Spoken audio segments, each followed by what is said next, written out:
The narrator, an unnamed boy, describes North Richmond Street. He thinks about the priest who died in the house before his family moved in and the games that he and his friends played in the street no matter the weather. He recalls how they would run through the back lanes of the houses and hide in the shadows. When they reached the street again, hoping to avoid people in the neighborhood, particularly the boy's uncle or the sister of his friend Mangan. The sister often comes to the front of their house to call the brother to tea, a moment that the narrator savors. Every morning, he lies on the floor by the window in the front room of his house so that he can see when she walks out her front door. He rushes out to walk behind her quietly. The narrator and Mangan's sister interact very little, but she is always in his thoughts.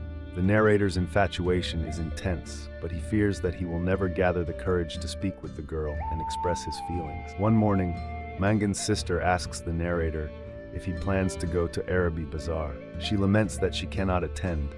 Having recovered from the shock of the conversation, the narrator offers to bring her something from the bazaar.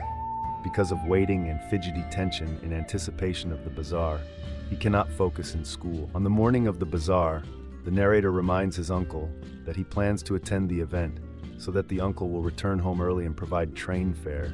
However, dinner passes and a guest visits, but the uncle does not return. The narrator impatiently endures the time passing until his uncle finally returns at 9 p.m. The narrator's uncle is unbothered and unapologetic that he has forgotten about the narrator's plans to go to the bazaar. The uncle gives the money to narrator. The narrator arrives at the bazaar just before 10 p.m. when it is starting to close down. He approaches one stall that is still open and looks at its contents.